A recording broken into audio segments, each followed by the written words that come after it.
ఎవరికి చెప్పుకోవాలో అర్థం కాని పరిస్థితి ఉంది. భారతదేశంలో విలువలు గల రాష్ట్రం ఆంధ్ర రాష్ట్రం. గతంలో మనం చూసాం, ఎంతోమంది ముఖ్యమంత్రులు పరిపాలన చేశారు. రాష్ట్రానికి ఎంతో మంచి పేరు ఉండేది, భవిష్యత్తు ఉంది, అన్ని వనరులు ఉన్నాయి.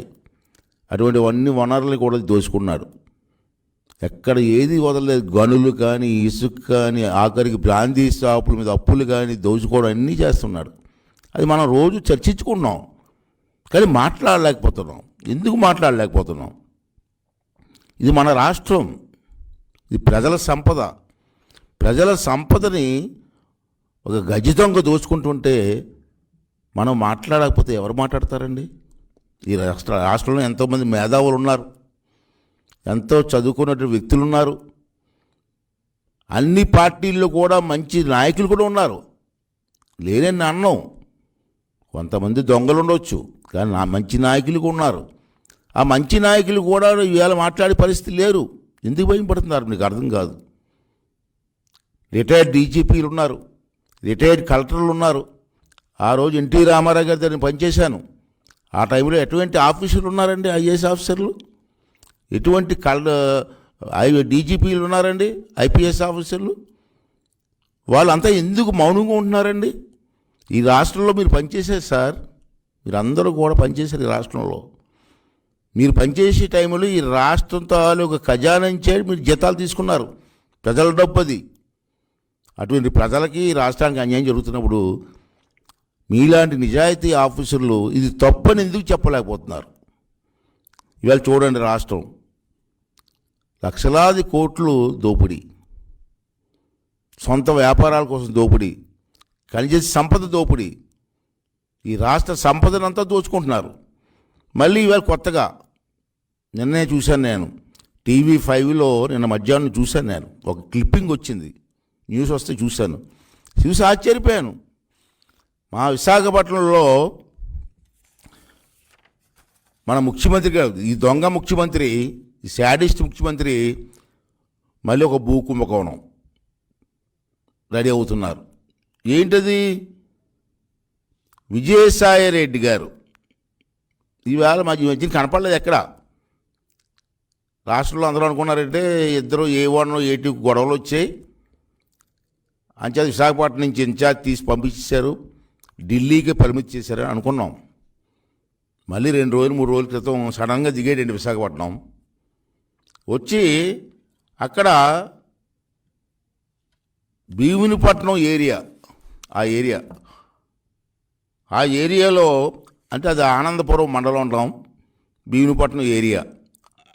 అక్కడ ఎమ్మెల్యేగా మాజీ మంత్రి అవంతి శ్రీనివాసరావు గారు ఉన్నారు. ఆ ప్రాంతం వెళ్ళి అక్కడ ఒక కొండ ఉంది. ఆ కొండ ఏంటంటే పేరు తుర్లువాడ కొండ అంటారు దాన్ని. చాలా ఫేమస్ కొండది. ఆ ప్రాంతంలో అక్కడ ఉన్న ప్రజలందరూ కూడా ఒక దేవుడు కొండగా భావిస్తూ ఉంటారు. ఆధ్యాత్మిక వ్యవహారాలు కానీ, పుణ్య కార్యక్రమాలు కానీ కొండల మీద జరుగుతూ ఉంటాయి. అక్కడ ప్రజల తాలూకు విశ్వాసం ఏంటంటే, అక్కడ విగ్రహాలు ఉన్నాయి, దేవుడి విగ్రహాలు ఉన్నాయి, పురాతన విగ్రహాలు ఉన్నాయి. అంతేకాకుండా ఆ కొండపైన దేవుడి తాలూకు పాదాలు ఆనవాళ్ళు ఉన్నాయి. అంచేది ఇది పవిత్రమైన కొండలని చెప్పి భావిస్తూ ఉంటారు. అటువంటి కొండపైకి 2 రోజుల క్రితం విజయసాయి రెడ్డి వాళ్ళ బ్యాచ్ అంతా వెళ్ళి ఆ స్థలాన్ని అంతా కూడా పరిశీలన చేస్తారు.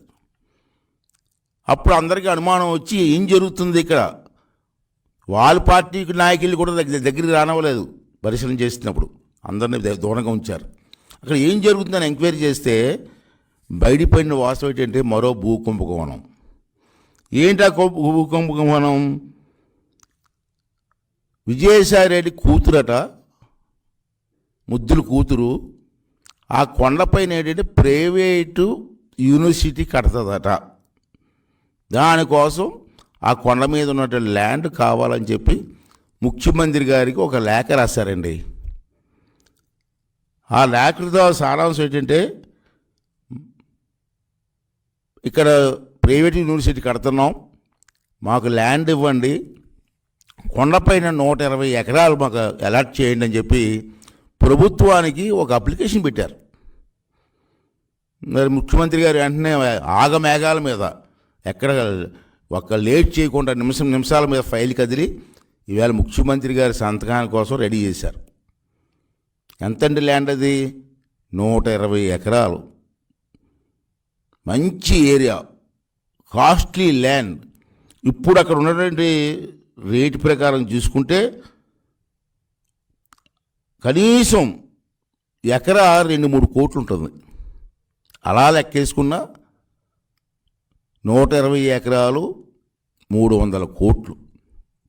ఆ 300 కోట్ల స్థలాన్ని 20 కోట్లకి గవర్నమెంట్ రేటు కట్టి A2, మరి తోడు దొంగలు కదా ఇద్దరు, A1 A2 కదా, A2 గారికి బహుమతిగా ఇవ్వడం కోసం ముఖ్యమంత్రి గారు ప్రయత్నం చేస్తున్నారంటే ఈ ముఖ్యమంత్రికి బుద్ధి ఉందా, సిగ్గు లజ్జ ఉందని అడుగుతున్నాను ఇవాళ. ఇప్పటికే విశాఖపట్నం దోచుకున్నారు కదా, వదలరా? ధనదాహం తీరదా మీకు? 4.5 సంవత్సరాల రాష్ట్రాన్ని మొత్తం దోచుకున్న చాలదా మీకు? మళ్ళీ ఇదేంటండి? నిన్నటి వరకు ముఖ్యమంత్రి గారికి A1 A2కి పడదని చెప్పి ప్రచారం చేసుకున్నారు. ఇవాళ అదే A2కి మీరు ఎందుకు ఇస్తారు ల్యాండ్ తక్కువ రేటుకి? ప్రజల స్థాలకు ఆస్తి ఇది. ప్రభుత్వ ఆస్తి అంటే ప్రజల ఆస్తి. ప్రజల ఆస్తిని ఇష్టం వచ్చినట్టు దానం చేయడానికి ఎవరిచ్చారు మీకు హక్కు? ఎవర్రా మీరు ఇవ్వడానికి? బుద్ధి ఉండాలి కదా. ఇటువంటి పరిస్థితుల్లో ప్రజలు ఎందుకు మాట్లాడరు? అక్కడ ప్రజలందరూ కూడా ఇప్పుడు ఆందోళన చెందుతున్నారు. ఏంటి ఆందోళన? నిన్న ఆ ఏరియా ప్రజలతో, నాయకులతో నేను మాట్లాడాను ఫోన్లో, ఏం జరుగుతుందయ్యా అని. చాలా అన్యాయం సార్, ఇది మాకు పుణ్యక్షేత్రం లాంటిది. నరసింహస్వామి గారు ఈ ప్రాంతంలో నడయాడారు అని చెప్పి మాకు నమ్మకం సార్. అటువంటి కొండ మీద మేము మరి స్వామి గారి విగ్రహం 120 అడుగుల విగ్రహం కట్టాలని చెప్పి టీటీడీ వాళ్ళతో మాట్లాడి ఒప్పించాం. దానికోసం 10 ఎకరాల స్థలం కూడా మేము లెవెల్ చేసాం. ఇప్పుడు విజయసాయిరెడ్డి వచ్చి మేము 120 అడుగులు విగ్రహం పెట్టాలని మేము చూస్తూ ఉంటే ఆ కొండ మీద 120 ఎకరాలు దోచుకోవడానికి సిద్ధపడుతున్నారు సార్. ఇది చాలా అన్యాయం అని చెప్పి మాట్లాడే పరిస్థితి వచ్చింది. ఏంటండి దోపిడీ? ఎన్నాళ్ళు చేస్తారండి దోపిడీ? మీకు బుద్ధి రాదా? ఆఖరు రోజులు ఇంకా 6 నెలలు ఉందాయా మీకు? 6 నెలలు కూడా లేదు, మళ్ళీ జైలుకి పోవాల్సిందే. విజయసాయిరెడ్డి గారు, మీరును మీ ముఖ్యమంత్రి జైలుకి పోవాల్సిందే. ఈ ఆఖరు నిమిషాలైనా 4 మంచి పనులు చేయండి అయ్యా. దేవుడి ఆస్తులు కూడా దోచుకుంటారయ్యా. తిరుపతి ఆస్తులు, తిరుపతి దేవస్థానం ఆస్తులు దోషించుకుంటున్నారు, సింహాచలం ఆస్తులు దోచుకున్నారు. మొన్న సిగ్గుపడాలి మీ మంత్రి, దేవాదాయ శాఖ మంత్రి విశాఖపట్నం వచ్చి ప్రెస్ మీట్ పెట్టి ఆంధ్ర రాష్ట్రంలో దేవాదాయ భూములు మొత్తం భూముల్లో 40,000 ఎకరాలు కనపట్టలేదట రికార్డుల్లో. ఏమైపోయింది? రికార్డుల్లో ఉందట 40,000 ఎకరాలు ల్యాండ్ కనపట్టలేదట అని సిగ్గు లేకుండా దేవాదాయ శాఖ మంత్రి మాట్లాడుతున్నారంటే ఏ విధంగా పరిపాలన చేస్తున్నారు మీరు? అంచేత విజయసాయిరెడ్డి గారు తప్పండి ఇది. ఆ ప్రజలు ఎందుకో మీ మాటలు నమ్మి ఓట్లేసి గెలిపించారు. ఆఖరు నిమిషాలు 4 మంచి పనులు చేయండి. దేవుని టచ్ చేయొద్దండి. వెంకటేశ్వర స్వామిని టచ్ చేస్తే చాలామంది ఏమైపోయారో మీకు తెలుసు. అదే పరిస్థితి మీకు వస్తుంది. ఒళ్ళు దగ్గర పెట్టుకొని పరిపాలన చేయడం నేర్చుకోమని చెప్పి ఈ సందర్భంలో మనం చేస్తున్నాను. ఇప్పటికే విశాఖపట్నాన్ని దోచుకున్నారు మీరు, చాలా దారుణంగా దోచుకున్నారు మీరు. చీకట్లో తాకట్టు అని చెప్పి గతంలో కూడా మాట్లాడాను నేను. ఏంటండి ఘోరం? గవర్నమెంట్ సర్క్యూట్ హౌసా విశాఖపట్నంలో తాకట్టు పెడేస్తారా? తహసీల్దార్ ఆఫీస్ తాకట్టు పెడేస్తారా? ఎప్పుడైనా విన్నామండి మేము? 40 సంవత్సరాలు పెట్టిన రాజకీయాల్లో ఉన్నాను నేను, ఎప్పుడు ఇటువంటి చూడలేదు నేను. Polytechnic college, government polytechnic college తాకట్టు పెడతారా? ఆఖరికి రైతు బజార్ తాకట్టు పెడతారా? సర్క్యూట్ హౌస్ తాకట్టు పెడతారా? ప్రభుత్వ ఆస్తులు తాకట్టు పెట్టి 25,000 కోట్లు బ్యాంకులో లోన్ తెచ్చుకుంటారండి. ఎప్పుడైనా విన్నావా, కన్నావా? ఏంటండి మూర్ఖత్వం? నాకు అర్థం అవ్వదు. అసలు ఆలోచించేయండి. ప్రభుత్వ ఆస్తులు అంటే మీ బాబు గారు ఆస్తులు అనుకున్నారా? మీ సొంత ఆస్తులు అనుకున్నారా తాకట్టు పెట్టడానికి? అంతేకాకుండా విశాఖపట్నంలో ప్రైవేట్ ఆస్తులండి సుమారు 70,000 కోట్ల ఆస్తుల్ని భయింపించి సంతకాలు పెట్టించుకోలేదు మీరు. దానికి ఏం సమాధానం చెప్తారు మీరు? దసపల్లా సైట్స్ కానీ, కార్తీక్ వనం కానీ, టీ పార్క్, బే పార్క్ కానీ, ఎన్సీసీ కానీ, ఇటువంటి రామానాయుడు స్టూడియో కానీ, బాగాపురం భూములు కానీ, ఇవన్నీ కూడా బెదిరించి సంతకాలు పెట్టించుకొని తప్పలేదండి. అవన్నీ ఎంత అనుకున్నారు? 70,000 కోట్ల ఆస్తులు ప్రజలు భయింపించి సంతకం పెట్టించుకుంటావా బెదిరించి? ఇప్పుడేమో రుషికొండ మీద పడ్డారు. రుషికొండ మీద ఎంత గౌరవం ఉండేది. ఆ రోజాకి మాట్లాడుతుంది, మొన్న చూశాను టీవీలో. ఆమెకి ఏముందని నాలెడ్జ్? రుషికొండ గురించి ఏం తెలుసండి? రుషికొండ మీద కడితే తప్పేంటి అంటుంది. ముఖ్యమంత్రి గారు రుషికొండ మీద ఇల్లు కడితే తప్పేంటి అని మాట్లాడుతుంది మొన్న. ఏంటమ్మా నీకు తెలుసు? నీకున్న నాలెడ్జ్ ఏంటి? ఇది మంత్రి అయ్యో స్టేజ్ మీద డ్యాన్సులు వేసుకున్నావు, వేసుకో. అంతేకాని పనికిరాని మాటలు మాట్లాడి ప్రజలను ఇబ్బంది పెట్టకు, ఇది తప్పు. వెంకటేశ్వర స్వామి గుడి కొండ మీద కట్టలేదా? సింహాచలం గుడి కొండ మీద కట్టలేదా? అన్నవరం స్వామి గుడి కొండ మీద లేదా? దుర్గమ్మ గుడి కొండ మీద లేదా? రుషికొండ మీద ముఖ్యమంత్రి కడితే తప్పు ఏంటి అంటది. దానికి దీనికి పోలికేటమ్మా? బుర్ర ఉందా నీకు? బుర్ర ఉందా అని అడుగుతున్నాను నేను ఈవేళ. ఎవడమ్మా నీకు మంత్రి ఇచ్చింది? పనికి మాలోడు.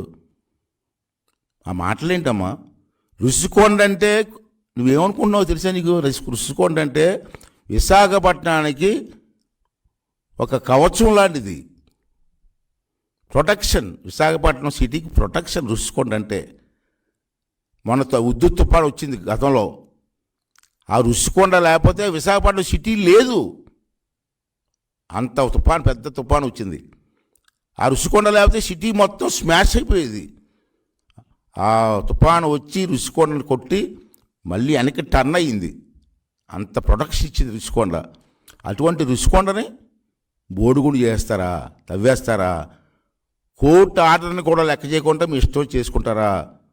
మళ్ళీ పెద్ద కప్పులు మాట్లాడతారా? నేను ఈవేళ మనం చేస్తాను, ఇప్పటికైనా ఒళ్ళు దగ్గర పెట్టుకొని పని చేయండి. పిచ్చి పిచ్చి వేషాలు వేయొద్దు. అలాగే ఉత్తరాంధ్రలో ఉన్నటువంటి 3 ఆ జిల్లాలలో మంచి నాయకులు ఉన్నారు, అన్ని పార్టీలు ఉన్నారు. మీ పార్టీలు కూడా మంచి నాయకులు. బొత్స సత్యబాబు ఉన్నాడు, ధర్మాన ప్రసాద్ సీనియర్ నాయకులు ఉన్నారు. ఎందుకు మాట్లాడలేకపోతున్నారండి మీరు? మీ ముఖ్యమంత్రి దగ్గరికి వెళ్ళి మా ప్రాంతంలో ఇంత దోపిడీ జరుగుతుందని ఎందుకు చెప్పలేకపోతున్నారు? ఇది మీ ప్రాంతం కాదా? ఆ ప్రజలంతా మీకు ఓట్లు వేయలేదా? మరి ఎందుకు మీరు మాట్లాడలేకపోతున్నారు? సత్యబాబు గారు, ధర్మాన ప్రసాద్ గారు, తప్పండి. పదవులు ఉంటాయి పోతాయి, రాజకీయాలు ఉంటాయి పోతాయి, మనం ఉంటాం పోతాం. పోయిన తర్వాత చరిత్రలో హీనులుగా మిగిలిపోవద్దు సత్యబాబు గారు. ఇప్పటికీ పెద్ద తప్పు చేశారు గతంలో వోక్స్ వ్యాగన్ కార్ల ఫ్యాక్టరీ విశాఖపట్నంకి వస్తే నీ లంచాలు అడగడం వల్ల, నువ్వు లంచాలు అడగడం వల్ల జర్మన్ కంపెనీ, పెద్ద కంపెనీ విశాఖపట్నం నుంచి వెళ్ళిపోయారు. ఆ రోజు ఆ కంపెనీ వచ్చి ఉంటే విశాఖపట్నం పరిస్థితి ఎంత బాగుండేదండి. ఆ తప్పు మీరే చేశారు. మళ్ళీ ఈరోజు తప్పు చేస్తున్నారు. జగన్మోహన్ రెడ్డి తప్పు చేస్తారని నీకు తెలుసు. ఒక సీనియర్ మంత్రిగా అతన్ని అడగకుండా మౌనంగా ఉంటున్నావు. చాలా పొరపాటు. చరిత్రను మిమ్మల్ని క్షమించదని కూడా ఈ సందర్భంలో చేస్తాను. అలాగే విశాఖపట్నం మేధావి వర్గానికి, రిటైర్డ్ ఆఫీసర్లు అందరికీ కూడా, రిటైర్డ్ జడ్జీలు ఉన్నారు, చాలామంది సెటిల్ అయ్యారు ఇక్కడ. మేధావి వర్గాన్ని అందరికీ కూడా నమస్కారం రిక్వెస్ట్ చేస్తానండి. విశాఖపట్నానికి అన్యాయం జరుగుతుంది. పెద్దలు వచ్చి బయటకు వచ్చి మాట్లాడండి. మేము మాట్లాడితే రాజకీయం అంటున్నారు. మీలాంటి పెద్దలు మాట్లాడితే ప్రజలు అర్థం చేసుకుంటారు. దయించి అందరూ బయటికి రండి. ఈ రాష్ట్రాన్ని కాపాడండి, ఉత్తరాంధ్ర జిల్లాలను కాపాడండి, మన ప్రజలకి అండగా నిలవనని చెప్పి ప్రతి ఒక్కరిని కోరుకుంటూ, బొత్స సత్యబాబు గారు, ధర్మాన ప్రసాద్ గారు ఒకటే చెప్తాను ఈవేళ, మేము ఇంత ముందులాగా ఊరుకునే ప్రసక్తి లేదు. ఒక 6 నెలల్లో తెలుగుదేశం పార్టీ అధికారంలోకి వస్తుంది. నారా చంద్రబాబు గారు ముఖ్యమంత్రి అవుతారు. అయిన వెంటనే ఆ రుషికొండ మీద కడుతున్నటువంటి ఆ బిల్డింగ్ ఏదైతే ఉందో మొదట 2-3 నెలల్లోనే పడగొడతాం, దగ్గరుండి పడగొడతాం. దమ్ముంటే అడ్డుకోండి. ఆ రోజు ఈరోజు హెచ్చరిక చేస్తున్నాను, మీరు చేసిన దోపిడీ అంతా కూడా బయటికి తీస్తాం. జగన్మోహన్ రెడ్డితో మీరు కూడా జైలుకి వెళ్తారా? వెళ్ళండి. అతను ఎలాగా జైలుకి వెళ్తాడు. విజయసాయి రెడ్డి ఇద్దరు కూడా, ఇద్దరు దొంగలు కలిపి దోచుకొని ఈవేళ రాష్ట్రాన్ని సర్వనాశనం చేస్తారండి. జగన్మోహన్ రెడ్డి గారు ఈ డబ్బు అంతా ఏం చేసుకుంటావా? ఏం చేసుకుంటే చెప్పు. ఇన్ని వేల కోట్లు, లక్షల కోట్లు దోషిస్తావు 4 సంవత్సరాల్లో. గతంలో కూడా దోషిస్తావు. నీ తాలూకు హిస్టరీ అంతే నా దగ్గర ఉంది. నీ టైంలో ఎంత దోపిడీ జరిగింది, నీ ఆస్తులు ఎంత, సిబిఐ ఎంత గుర్తించింది, సిబిఐ గుర్తించుకున్న ఆస్తి ఎంత, అన్నీ నా దగ్గర ఉన్నాయి. కొన్ని అన్నీ కలిపితే మా లెక్క ప్రకారంగా 3,30,000 కోట్లు వచ్చింది నీ ఆస్తి. నువ్వు దోపిడీ చేసింది ఆస్తి కాదు, దోపిడీ చేసింది.